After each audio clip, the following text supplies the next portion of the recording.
Next solve x square d two y by D x square plus x square d Y by D x plus x minus 9 into y equal to 0 in series. ये miscellaneous examples हैं, तो इनमें पिछले वाले में से कोई भी मेथड यूज़ हो सकता है। Then given differential equation is, आपने डिफरेंशियल इक्वेशन देखी, उससे आप देख सकते हो कि अगर आप इसको स्टैंडर्ड से कंपेयर करें तो पी क्या बनेगा, x over x square that is 1 plus में एक्स ओवर एक्स, और क्यू एक्स क्या बन जाएगा आपका x minus 9 over x square. तो इसका मतलब पी एंड क्यू दोनों ही ज़ीरो के लिए क्या है, ज़ीरो पे एनालिटिक नहीं है, तो ज़ीरो क्या बन गया उनके लिए, सिंगुलर पॉइंट। अब चेक करते हैं कि वो रेगुलर है या इरेगुलर सिंगुलर पॉइंट है। रेगुलर के लिए एक्स को किससे करते हैं, पी को किससे करते हैं, एक्स से। तो जब इसको एक्स से करेंगे तो ये क्या रह जाएगा 1 प्लस एक्स, और इसको जीरो पे कोई भी प्रॉब्लम नहीं है। क्यू को किससे करेंगे, एक्स स्क्वायर से, तो यहाँ पे क्या हो जाएगा एक्स माइनस 9, तो इसको भी कोई दिक्कत नहीं है। इसका मतलब जो ज़ीरो है वो क्या बनेगा, regular singular point. So solution किस फॉर्म में लेते हैं, y is equal to summation r 0 से infinity a r x raise to power m plus r. Then same way से आपने फर्स्ट डेरिवेटिव लेना है, क्या बन जाएगा d Y by D x, m plus r आगे आएगा, a r x raise to power m plus r minus 1। Second derivative again r very नहीं करेगा, एम प्लस आर माइनस 1 आगे आ जाएगा, और इसी में एम प्लस आर माइनस 2 हो जाएगा। अब आपने d Y by D x और डबल डेरिवेटिव और y की वैल्यू 1 के अंदर पुट करनी है। तो आप सब वैल्यूज़ को जब 1 के अंदर पुट करेंगे तो फिर हम देखते हैं कि किसके अंदर जो पावर है वो एक्स्ट्रा हो रही है या कम है। पहले में x raise to power m plus r है, सेकंड में m प्लस आर है, थर्ड में m प्लस आर प्लस 1 है, और यहाँ पे भी m प्लस आर प्लस 1 है, यहाँ पे m प्लस आर है। तो x raise to power m plus r वाले आपने अलग कर लेनी है और m प्लस आर वाली आपने अलग कर लेनी है।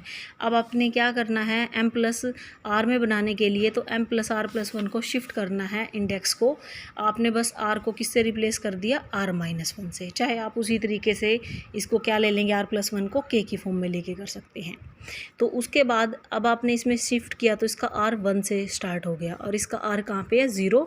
इंडेक्स क्या बन गया, x raise to power m plus r. तो यहाँ पे 0 के लिए आप ओपन करेंगे और 1 पे लेके जाएंगे इसको। अब 1 पे जाने के बाद दोनों की टर्म को आपने मर्ज कर देना है। अब x raise to power m का कोफिशिएंट लोवेस्ट डिग्री क्या है, x raise to power m, तो इसका कोफिशिएंट आप 0 इक्वेट करेंगे तो इंडिशियल इक्वेशन से आपके पास m की वैल्यू आएगी। m की जो वैल्यू आ रही है वो क्या आ रही है, -3 एंड 3, तो they are different value, differ by an integers. So equating general term x raise to power m plus r का कोफिशिएंट इक्वेट करेंगे 0, आप फाइंड करेंगे ए आर। यहाँ से अब आप आर को 1 डालेंगे, you will find A1 A2 A3 in term of A0। Then substitute this value in y। So y क्या था, x raise to power m into A0 plus A1 x plus में A2 x square by 2, इस तरीके से। तो आपने सब में वैल्यू डाल देनी है। तो यहाँ पे फिर आप m को 3 डालें तो आपके पास सोल्यूशन आ जाएगा। इस सोल्यूशन को क्या बोलेंगे, u ऑफ x। अब इसी सोल्यूशन के अंदर आप x को क्या पुट कर देंगे, -3। तो जब आप -3 डाल देंगे तो आपके पास दूसरा सोल्यूशन आ जाएगा। दोनों को कंबाइन करके कंप्लीट सोल्यूशन क्या हो जाएगा, C1ux प्लस में C2vx। तो ये आपका क्या हो गया, जनरल सोल्यूशन हो गया। नेक्स्ट एग्जांपल है solve x dy by D x minus Y minus x minus 1 equal to 0 in power of x minus 1। तो इनको आप अपने तरीके से भी कर सकते हैं, लेकिन इनको थोड़ा सा सिंपल करने के लिए आप x माइनस 1 को z पुट कर लेंगे। एक आपके पास ये फर्स्ट ऑर्डर की डिफरेंशियल इक्वेशन है, तो सेकंड डेरिवेटिव तो है ही नहीं है इसके अंदर। तो आप क्या करें, x माइनस 1 को z पुट कर ले, सो दैट x क्या बन जाएगा 1 plus Z, and D x यहाँ से अगर आप लेंगे तो D Z by D x आपका क्या हो जाएगा, x का क्या हो गया 1। तो आपके पास जो इक्वेशन थी 1 X D Y by D x minus Y minus X plus 1 equal to 0, इसमें आप क्या करेंगे, D Y by D Z बनाने के लिए D Y by D X in D Z into D Z by D X, chain rule. अब आपके पास D Z by D X की वैल्यू 1 है, तो ये किस में चेंज होगी, D Y by D Z. जहाँ जहाँ पे भी एक्स है आप पुट करेंगे 1 plus z. So x plus 1 की वैल्यू क्या बनेगी, z plus 1 z plus 2। So now we find the series solution about z is equal to 0। अब जेड इज इक्वल टू 0 के लिए हम इसका सोल्यूशन देखते हैं, क्योंकि जब जेड 0 है तो ही पॉइंट क्या बनेगा, एक्स माइनस 1। तो अब जेड इज इक्वल टू 0 आपका क्या बन रहा है, ऑर्डिनरी पॉइंट है। डिफरेंशियल इक्वेशन में किसी को भी कोई प्रॉब्लम नहीं है at z is equal to 0 पे।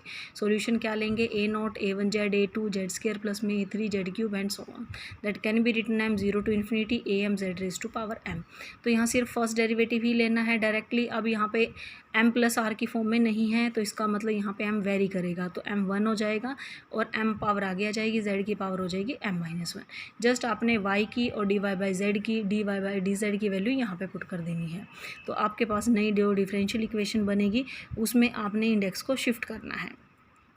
तो यहाँ पे m 1 से था, m माइनस 1 था, यहाँ पे zm और ये विदाउट थी। तो इसके अंदर आपने क्या करना है, शिफ्ट कर लेना है बेशक। तो z माइनस 1 को क्या कर लेंगे k, तो फिर आप नेक्स्ट करेंगे तो वही z को m माइनस 1 को क्या लिया k, तो m की वैल्यू क्या होगी k प्लस 1। जब m 1 है तो k क्या हो जाएगा 0 हो जाएगा। सो इसका मतलब आपका 0 से चलेगा, फिर आप k को m से रिप्लेस कर दें। तो जहाँ जहाँ पे m है उसकी वैल्यू k प्लस 1, तो यहाँ पे k प्लस 1 को k से किससे रिप्लेस किया है m से, तो m plus 1 am plus 1 zm। अब ये सारी zm वाली टर्म्स है। अब इनमें देखते हैं कि सबका आपके पास सेम है या नहीं है। तो आपने क्या किया, आपके पास यहाँ पे m को 0 डाल दे, क्योंकि यहाँ पे m 1 से चल रहा है। तो दोनों में 1 बनाने के लिए पहले आपने 0 के लिए डाल देना है। तो 0 पे डाल दिया, 1 पे आ गया, यहाँ पे भी 1 है, यहाँ पे भी 1 है और z प्लस 2 आपका एक्स्ट्रा है। अब आपने क्या देखना है कि जो कांस्टेंट टर्म्स आपके पास आएंगी z को, जब आप m को 0 डालेंगे तो a0 आया है, यहाँ पे -2 है और यहाँ पे आपके पास a1 आ गया था, तो यहाँ पे a1 प्लस आएगा। तो इसका मतलब आपके पास ये 3 टर्म्स हैं जिसमें z की पावर 0 है। तो लोवेस्ट डिग्री टर्म को डालेंगे तो आपके पास a1 आ गया, a0 प्लस 2। बाकी टर्म zm की हैं और एक z की है। तो जब आप z की इक्वेट करेंगे, z का कोफिशिएंट मतलब m को 1 डालेंगे तो एक z का कोफिशिएंट यहाँ -1 है, यहाँ से आपके पास आ जाएगा 2a2, तो a2 की वैल्यू आ गई। तब आप जर्नल आप zm का कोफिशिएंट 0 इक्वेट करें, you will find am plus 1 in term of am। सो अब आपके पास a1 आ गया, a2 आ गया, m को आप 2 डाले तो you will find a3 a4 a5। Further आपने डालना है 2 3 4 एंड गोइंग ऑन। अब सब की वैल्यू आपने सॉल्यूशन के अंदर डालनी है। सॉल्यूशन क्या था, a0 plus a1 z plus में a2 z स्क्वायर, इस तरीके से। तो आपने सब में a1 a2 a3 सब की वैल्यू डालनी है। और उसके बाद लास्टली बस आपने क्या करना है, जहाँ पे जैसे यहाँ पे के बाद सीरीज़ बनना स्टार्ट हो गया तो इसको आपने सीरीज़ बना लिया और z को रिप्लेस कर दिया x-1 से। तो इसके साथ जो हमारा चैप्टर है, ये फर्स्ट चैप्टर वो कंप्लीट होता है।